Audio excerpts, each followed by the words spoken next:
नमस्कार। आज हम आपको बताने जा रहे हैं हेयर लाइन डिज़ाइन कैसे की जाती है, वो कौन से फैक्टर है और किस तरीके से हम एक नेचुरल लुकिंग, क्योंकि हेयर ट्रांसप्लांट सब करना चाहते हैं, लेकिन जो हेयर लाइन है वो ऐसी नहीं बननी चाहिए जिसमें कि ऐसा लगे कि इन्होंने ट्रांसप्लांट कराया हुआ है। अक्सर हेयर लाइन डिज़ाइन करने में हेयर ट्रांसप्लांट सर्जन से और कभी पेशेंट की डिमांड करने से उसके बनाने में, उसके प्लेसमेंट में गलती हो जाती है।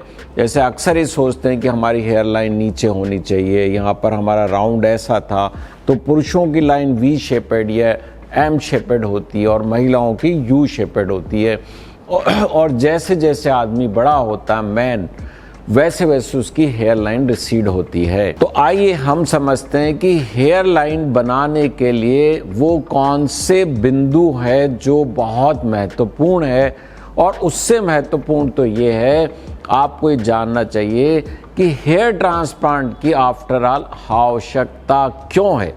क्योंकि जो ये बाल है, प्रकृति ने, भगवान ने, परमपिता परमेश्वर ने ये जो बाल दिए थे हमारी बॉडी के प्रोटेक्शन के लिए दिए थे।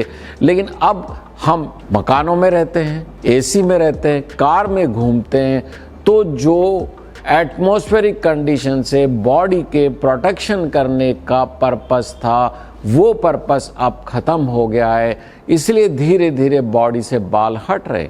लेकिन सिर के बाल न केवल आपके सिर की रक्षा करते हैं, बल्कि आपका सबसे बड़ा इंपॉर्टेंस था फेस की एस्थेटिक्स को मेंटेन करने के अंदर इनका प्रमुख योगदान है।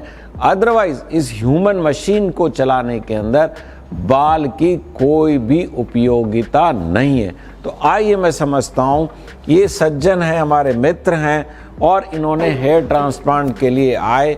अब हम इनकी साइक को समझते हैं कि ये क्यों आए। सिर से पूरा का पूरा ग्रेड 7 बार्डनेस है, एडवांस ग्रेड ऑफ बार्डनेस है।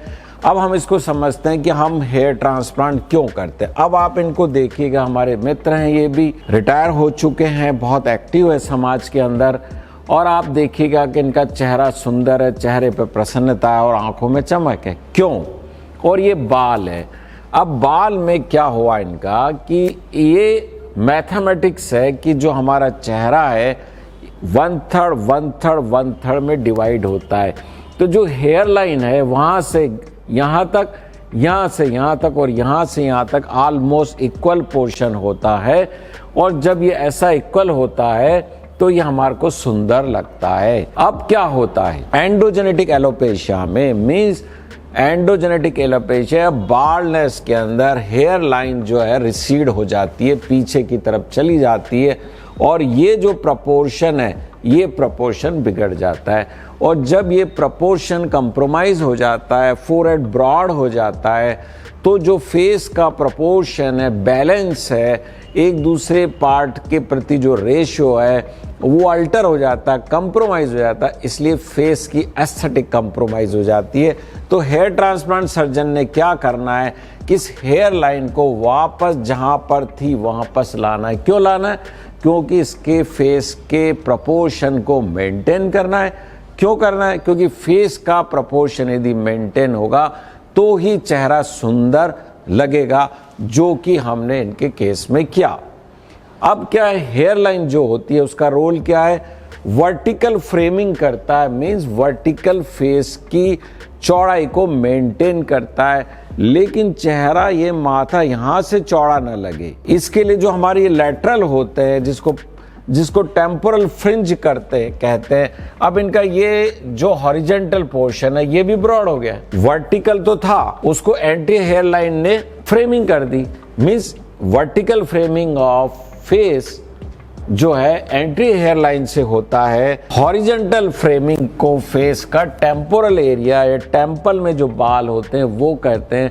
अतः हेयर लाइन और टेम्पल दोनों का फेस की एस्थेटिक में बहुत इंपॉर्टेंस है। क्यों है? जैसा मैंने शुरू में कहा था कि हमारे फेस का एक बैलेंस होता है। हर आंखों की चौड़ाई, लंबाई, फेस की लंबाई, फेस की चौड़ाई, नाक की लंबाई, ये सारे के सारे एक दूसरे से रिलेटेड हैं। इंडिपेंडेंट नहीं है। जब वो एक दूसरे से एक डेफिनेट प्रपोर्शन में होते हैं तो चेहरे की ब्यूटी लगती है। तो उस हिसाब से उस फैक्टर को ध्यान में रखते हुए एंट्री हेयर लाइन का डिज़ाइन की जाती है और इसलिए हम हेयर ट्रांसप्लांट कराते हैं। तो अभी तक मैंने आपको क्या बताया, हेयर ट्रांसप्लांट की क्या आवश्यकता है। फिर मैंने आपको दूसरा क्या बताया कि हेयर लाइन बनाने के लिए कौन से फैक्टर्स को कंसीडर करा जाता है और टेम्पल की इंपॉर्टेंस क्या है।